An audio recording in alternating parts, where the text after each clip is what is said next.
Well, good evening. I'm Epstein, and here we are with your SPDR ETF stock market wrap-up. And this wrap-up is for the evening of Monday, the 21st of April, 2025. Boy, what a day. Another huge down in all the indices. You can see how the dollar amounts that they're down. But keep in the back of your mind, as Yale Hirsch from the Stock Traders Almanac correctly pointed out many times, Monday, big moves often try reversals on a Tuesday. They're called Tuesday reversals. I wouldn't be surprised if the market gives you a bounce. Now, is it a trend reversal? I doubt it. In order to get trend reversals here, I'm thinking that Trump has to show he can make a deal. I have said this repeatedly.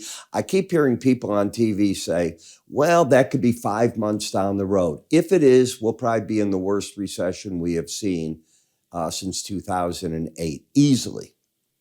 And I want to use that word easily. The markets can't deal with this uncertainty. Nobody's going to make decisions. The consumer will pull back from the market. Businesses will pull back. Today you had Lowe's, Home Depot, Walmart, Target, all the big boys showed up in the president's office today. And of course, they all said they had a constructive meeting. I am sure behind closed doors, it wasn't a constructive meeting. It was, what the heck do we do? I mean, as it stands, anything we're buying from places, how do we operate? What do we do? The consumer can't pay this 100% extra tariff, 50%, 25%, whatever it is. There's talk there. And they're showing the concern to the president. Are they at their breaking point? They are not. But they are voicing concern. They didn't walk in and pat him on the back. You're doing a great job. This is exactly what we needed for our business. If you believe that, look at the price of Home Depot. Do you think that this was a stock when he took office was what, 400 and something? You think you're doing a great job, Mr. President? NVDA wasn't in the meeting, $145 stock. You're doing a great job, Mr. President. Want me to go on with Microsoft and the others that are here? Dell, I can do it on each one. The reality of the situation is, and that's all that I'm saying, you can't go that long. I don't know what the time frame is. I'm not that bright, but I'm a realist. And you can just look at what's happening. Now, what we haven't seen are the bad numbers show up yet. And if you're just a bean counter, you haven't seen that, because the numbers that we've seen right up through March and the beginning of April were before the tariffs hit. And therefore, everybody was buying everything. They were front loading. That's what it's called. Put it in the warehouse, get it in. We can sell it eventually anyways. But if it's 25, 50%, whatever higher, we're going to have a very hard time getting that. We can get this done this way. Even if we had to sell it, we'd make money if we had a sale on a sale. Got what I'm saying? You'd make money on that. You wouldn't get yourself really in a pickle. That's what I think is going on. All right, so we'll see where this all goes. Now, in terms of data, here's what you've got coming at you. You got a special report, and I'll talk about that in a minute. Let me get to the right slide.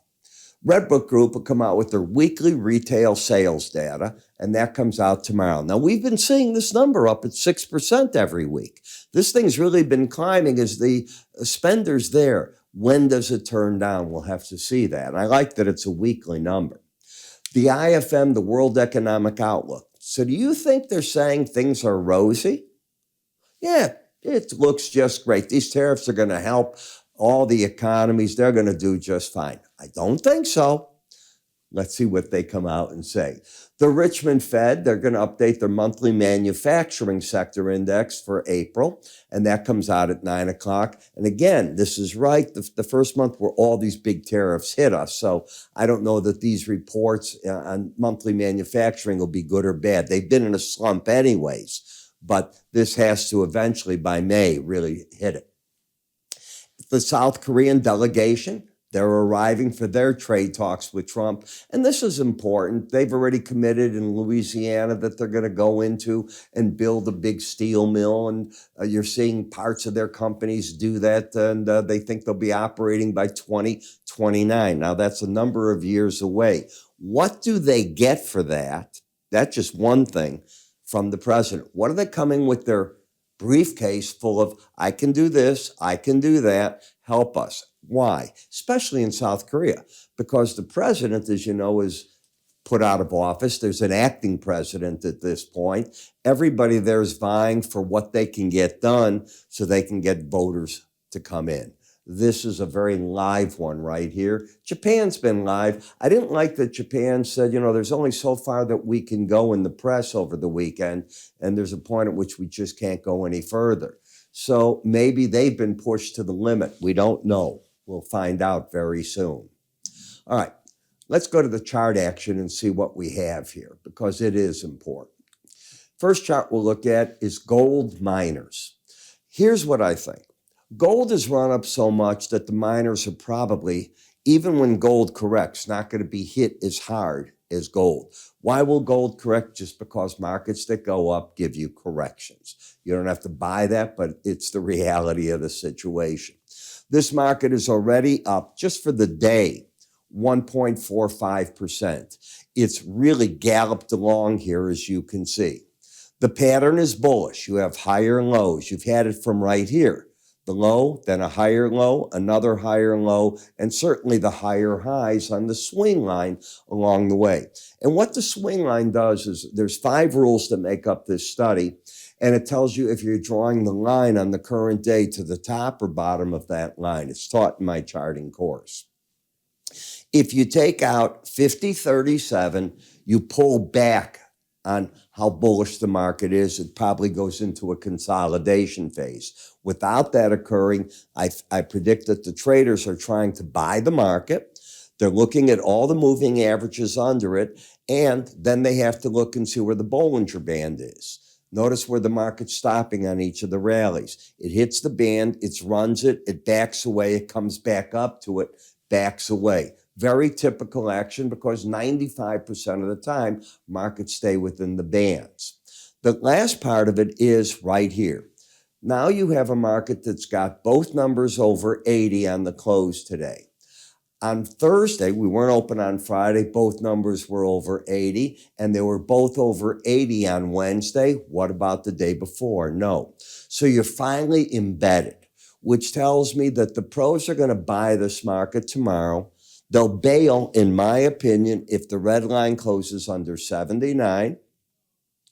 I don't know that they will, but it's my guess, all right? And they'll hold the position, then looking for the Bollinger Band again, if the market can get up. In O'Reilly Automotive, well, they had their bear market rally, and I wasn't having you buy into that. I think it was very clear that I think it was no more than a short covering rally, and there's problems galore here because a lot of the products are coming from China, and so far there's no work on that. So lower highs, lower lows, other parts of Asia as well, and that's a problem. I can see this market getting down here. I think the bears regained control of the market today. I think that there'll probably be aggressive sellers at the 18-day average, and they won't want to see the market over Thursday's high. Remember that word, Thursday's high. I see the same thing in Home Depot. Regain the bear momentum. Don't want to see the market over Thursday's high. So I can see the pros selling into the rallies with stops over that. And if you take out Thursday's highs, I think markets as a whole go into a consolidation phase. It's a bold statement from me, but it's what I'm expecting. I don't see that same play in Google. You'll see it in others, though. Netflix, you saw the earnings come out on Thursday, and of course, we were closed for Good Friday. You opened literally at the Bollinger Band, and I'm sitting there going to myself, this market's got a problem. It's opening right there. It's going to throw itself back, and most certainly did. And if you look at the high of the day and the opening, they were right by each other, and the market spent the rest of the time correcting. Too overbought to get involved, but as I've said over and over in these videos, if I want to own a streaming company, there's one I want to own, and it is Netflix. We then come to Robinhood, and again, Thursday's high. Until that's taken out, I think the bears regained control. So this market saw that short covering rally, and I think the bears are back in the pocket here. XOM, it's still Thursday's high, pay attention to, but you don't have the lower highs, lower lows. You got a lower low and a higher high. Not the same thing that I'm seeing there. It is the same thing with the Thursday high in XLF. Take that out, I'd want to back away as an analyst in the market. XLI, I'm bearish until Thursday's high is taken out. I wish I could have that Kramer thing where I could just keep pushing it. It's not the same in XLE. Look at the pattern. You've got a higher high and lower low. Not the same pattern at all. GLD, up, and away. People just can't get enough of it. You know, I was watching on CNBC, one of the big funds being interviewed, and they were talking how much money in the past few days has gone into gold, and it was nowhere near the amounts that nor when he mentioned it, I had realized it's not that big. It's on the pullbacks that I expect to see it coming in. You've got your embedded reading on breaks. I expect to see buying, but I don't think the pros buy over Bollinger Bands. You could, but I don't think they are doing that. And the reason is you only spend 5% of the time over that band. Silver, trying to catch up with gold. This is a secondary market. This is not a gold market. If you take out Thursday's low, a little different statement here, then you probably have to go into a consolidation phase in the market. Until then, you're going to get your bottom pickers between there and the 18-day average probably trying to come into the market. This has been a bear market rally in COPX, the copper, right into the 18-day average and no more than that, in my opinion. In BND, no trend. Lower low, higher high, under the 18-day average. Don't know what to do with that market. Then you get to the dollar index, which has got the lower highs, lower lows. It isn't quite embedded yet. It can do that tomorrow, where the blue and the red line go sideways under the 20 level, and it's often accompanied by even a further break. We'll see. Tomorrow's going to be an important day. I'm going to repeat. Take out Thursday's high, you probably go more into consolidation in the market. And in FXE, it's the opposite. Take out Thursday's low. Remember, we didn't trade Good Friday, and I could see the market needing to consolidate there. So it's interesting. I saw today in my firm the light volume of trade. This trade day today did not attract a lot of new trading. Probably the lightest of the month is what I saw today. Are people not back from Good Friday, or they just say, I want to get a few more days under my belt here and see what's going on? That could well be the event. Now, what I decided to do for everybody is a makeup. And what I did is I went back and I said, hey, I haven't done an update to my currency report on the dollar. The last one I did was February 19th. You were in a bull move.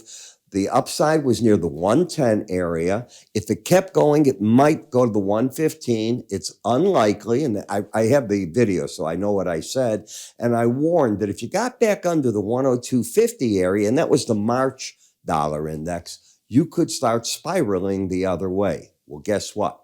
That's what happened. So instead of looking at the seasonals this time, I went to the price counts to show you where we're at, why we're where we're at, where it could go, and what the probabilities of that are. Then I take you through the daily and the weekly charts in the dollar index. Why the dollar? Because it's so important to all that's going on. The report's only up for 3 days. All you need to do is go to our website, iraepstein.com. It's on the top left. You'll see it in bright green. I'll put up here an icon. If you're on your PC, you can click that. It'll take you there. Otherwise, iraepstein.com. I'm Ira. I'll catch up with you all tomorrow. Take care.